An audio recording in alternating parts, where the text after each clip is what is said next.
Assalamualaikum warahmatullahi wabarakatuh. Innal hamdalillah nahmaduhu wa nasta'inuhu wa nastaghfirullah wa na'udzubillahi min syururi anfusina wa min sayyiati a'malina may yahdihillahu fala mudhillalah wa may yudhlil fala hadiyalah.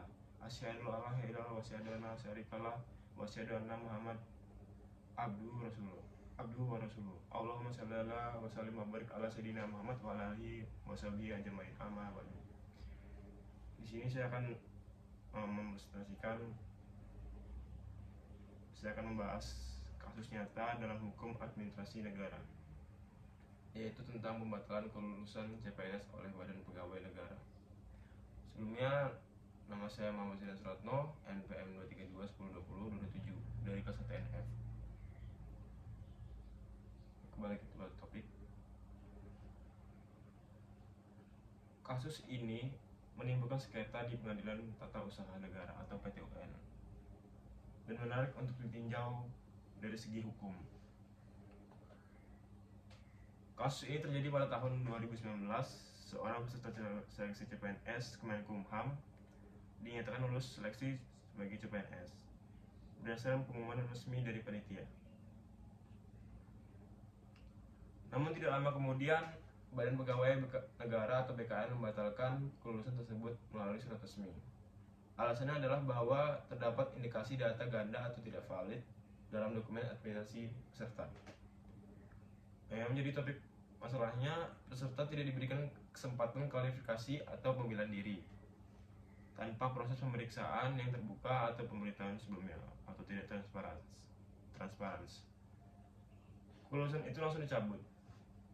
Akibatnya peserta merasa haknya dilanggar dan mengajukan gugatan ke PT-UN atas pembatalan tersebut.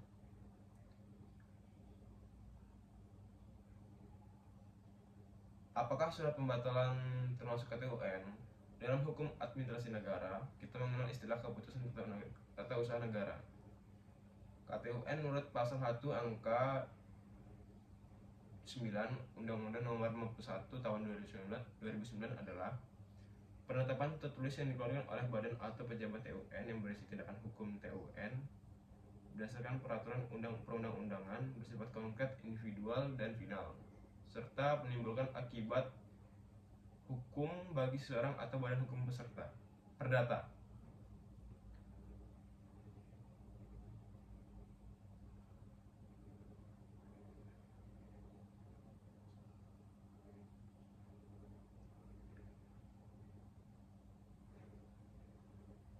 Dalam analisis hukum ini, analisis asas umum pemerintahan yang baik. Dalam pasal 10 ayat 1 Undang-Undang Nomor 30 Tahun 2014 tentang administrasi pemerintahan, pejabat pemerintahan wajib mematuhi asas umum pemerintahan yang baik. Dalam kasus ini diduga BKN telah melanggar beberapa UU PB, yaitu yang pertama asas keterbukaan, yang kedua asas kecermatan, yang ketiga asas tidak sewenang-wenangan, yang keempat asas kepastian hukum. Mari kita bedah satu persatu. Asas keterbukaan itu peserta tidak diberitahu secara resmi alasannya pembatalan dan tidak diberi salinan dokumen pendukung. Yang kedua asas kecermatan. Pembatalan dilakukan tanpa pemeriksaan cermat serta tidak melalui tahap verifikasi ulang bersama peserta. Yang ketiga asas tidak sewenang-wenangan. BKN bertindak sepihak tanpa prosedur pembelaan atau proses banding. Yang keempat, asas kepastian hukum. Pengumuman kelulusan sudah diumumkan resmi, tetapi kemudian dibatalkan begitu saja, sehingga merusak kepercayaan hukum publik. Maka tindakan BKN ini diduga melanggar prinsip-prinsip AUPB, meskipun secara administrasi mereka berwenang membatalkan.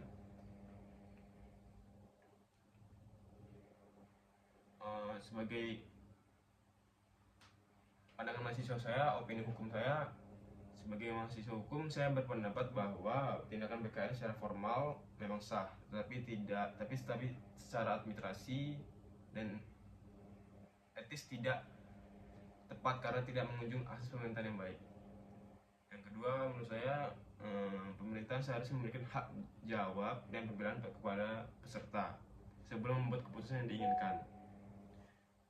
Ketiga, dalam konteks negara hukum, keadilan prosedural sama pentingnya dengan kewenangan hukum. Jadi saya menyarankan agar setiap pembatalan KTUN dilakukan dengan mekanisme transparan. Pemerintah harus menjamin prosedur administrasi yang adil dan akuntabel, khususnya pada rekrutmen ASN. Bagi peserta yang dirugikan, PTUN adalah jalur hukum yang sah untuk menuntut kader administrasi negara.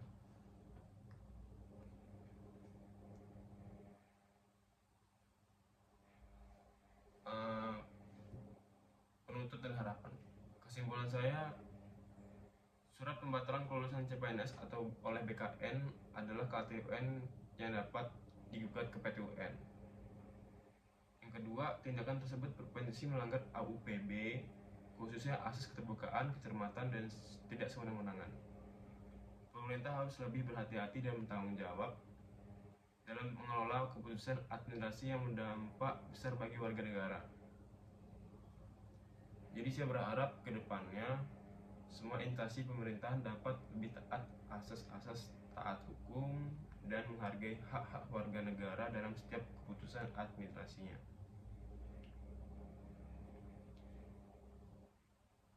Dan sekarang juga banyak peserta PNS yang sudah dinyatakan sah tapi tiba-tiba dinyatakan gagal atau gugur dalam seleksi uji CPNS-nya.